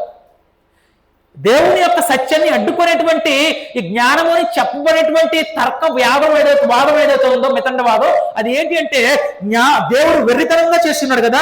దేవుని జ్ఞానానుసారముగా లోకము తన జ్ఞానము చేత దేవుని ఎరగనందున సువార్త ప్రకటను వెర్రితనము చేత నమ్మువారిని రక్షించుటకు దేవుని దయాపూర్వక సంకల్పమాయను. యూదులు సూచక్రియలు చేయమని అడుగుచున్నారు, గ్రీసు దేశస్తులు జ్ఞానము ఎదుగుచున్నారు. అయితే మేము సిలువ వేయబడిన క్రీస్తును ప్రకటించున్నాము. ఆయన యూదులకు ఆటంకముగాను అన్యజనులకు వెర్రితనముగాను ఉన్నాడు. కానీ యూదులకేమి గ్రీసు దేశస్తులకేమి పిలువబడిన వారికి క్రీస్తు దేవుని శక్తియు దేవుని జ్ఞానమునై ఉన్నాడు. దేవుని వెర్రితనము మనుష్యుల జ్ఞానము కంటే జ్ఞానము గలది. దేవుని బలహీనత మనుష్యుల బలము కంటే బలమైనది. సహోదరులారా, మిమ్మల్ని పిలిచిన పిలుపును చూడండి. మీరు లోకరీతిని జ్ఞానులైనను గనులైనను గొప్ప వంశము వారైనను అనేకులు పిలువబడలేదు. కానీ ఏ శరీరము దేవుని ఎదుట అతిశయింపకూడినట్లు జ్ఞానము సిగ్గుపరచుటకు లోకములో నుండి వెర్రివారిని దేవుడు ఏర్పరచుకొని ఉన్నాడు. ఎవరినంట? లోకములో వెర్రివారిని అంటే లోకం వెర్రివారిగా చూస్తుంది. ఎవరిని? సిలువ నమ్ముతున్నాం కదా, సిలువ నమ్ముతుంటే జ్ఞానం కలిగినటువంటి వాడు అని చెప్పుకున్నటువంటి వాడు ఏమంటాడు, వీళ్ళు పిచ్చోళ్ళు, వీళ్ళు సిలువ నమ్ముతున్నారు అనుకుంటాడు. వాడెవడు? ఆడు జ్ఞానం గలవాడు అని చెప్పుకుంటున్నాడు, కానీ సింపుల్ సత్యాన్ని తెలుసుకోలేకపోతున్నాడు. సత్యం రుజువు ఉన్నప్పటికి కూడా దాన్ని ఏం చేస్తాడు, రిజెక్ట్ చేస్తూ ఉన్నాడు. ఎందుకు? వాడు నమ్మదలుచుకోవట్లేదు. వాడు మనస్సాక్షిని వాతమైబడినటువంటి వాడు. అందుకే ఆ జ్ఞానంలో సిగ్గుపరచుకు లోకము నుండి వెర్రి వారిని దేవుడు ఏర్పరచుకున్నాడు. బలవంతులైన వారిని సిగ్గుపరచుటకు లోకములో బలహీనమైన వారిని దేవుడు ఏర్పరచుకుని అన్నాడు. ఎన్నికైన వారిని సిగ్గు వ్యర్థం చేయుటకు లోకములో నీచులైన వారిని, తృణీకరించబడిన వారిని, ఎన్నికలైన వారిని దేవుడు ఏర్పరచుకుని ఉన్నాడు. అయితే మనం ఆయన మూలముగా మీరు క్రీస్తు యేసునందున్నారు. చూడండి, ఈరోజు ఏ వెర్రివాడుగానే ఉంటావు. దేవుని దృష్టిలో వెర్రివాడు ఎవరో చూసాం. ఎవరో తన జ్ఞానం అని దాన్ని నమ్ముకునేటువంటి వాడు వెర్రివాడు, దేవుడు లేడని చెప్పుకునేటువంటి వాడు వెర్రివాడు, తన హృదయాన్ని నమ్ముకునేటువంటి వాడు వెర్రివాడు. అయితే ఏ వెర్రివాడిగా ఉంటాం. A fool according to God, rejected by the world but saved. లోకానుసారముగా లోకం క్రీస్తును వెంబడిస్తున్నావు కనుక లోకం నిన్నేం చేస్తుంది, వెర్రివాడుగా చూస్తుంది. ఓకే, పర్లా. కానీ లోకం నేను తృణీకరిస్తుంది, కానీ దేవుని చేత నువ్వు రక్షించబడుతూ ఉన్నావు. లేకపోతే are a fool according to the world, praising now but lost eternally. ఈరోజు దేవుణ్ణి వ్యతిరేకరిస్తున్న వాళ్ళు పిచ్చోళ్ళు క్రీస్తుని నమ్ముతున్నారు, లేకపోతే ఆ సిలువను నమ్ముతున్నారు. నేను చాలా జ్ఞానాన్ని దాన్ని వ్యతిరేకిస్తున్నానంటే, ఓహో నువ్వు చాలా గొప్పడురా, నువ్వు చాలా తెలివిగలిగినటువంటి వాడురా అంటూ ఉన్నాడు. కానీ నిత్య జీవాన్ని నుంచి సింపుల్ ట్రూత్ నువ్వు ఒక రోజు నశించిపోతావు. నువ్వు నమ్ముకున్నటువంటి సిద్ధాంతము, నువ్వు నమ్ముకున్నటువంటి ధనము, నువ్వు నమ్ముకున్నటువంటి మొత్తం ఒక రోజు నశించిపోతావు. నశించిపోయినటువంటి ధనవంతులు లాజరు చనిపోతే అక్కడికి వెళ్ళి నేర్చుకున్నది ఏముండదు. ఇంకా ఈ లోకంలో దేవుడు ఇచ్చినప్పుడే ఆ సింపుల్ ట్రూత్కి నువ్వు లోబడాలి. నీ జీవితాన్ని మనము వెర్రివాడి వలె కాకుండా దేవుని దృష్టిలో మనము ఎలా ఉండాలి అంటే, మనం జ్ఞానం కలిగినటువంటి వారిగా మన జీవిత పునాది క్రీస్తు మీద ఆధారపడి బండ మీద కట్టుకునేటువంటి వారుగా ప్రతి దినము కూడా మనము క్రీస్తు సిలువను ఎత్తుకొని మనము వెంబడించేటువంటి వారు. అంటే మనం తృణీకరించుంటూ క్రీస్తు మీద ఆధారపడే, సంవత్సరానికి ఒకసారి, ఆదివారానికి ఒక రోజు కాదే, ప్రతిరోజు కూడా క్రీస్తు ఆజ్ఞకు లోబడి మన జీవితాన్ని కట్టుకునేటువంటి వారుగా మనమందరం కూడా ఉండాలని కోరుకుంటూ ఇంతవరకు శ్రద్ధగా వాక్యం మీ అందరూ కూడా ప్రభు నామాన వందనాలు తెలియజేస్తూ ఉన్నానండి.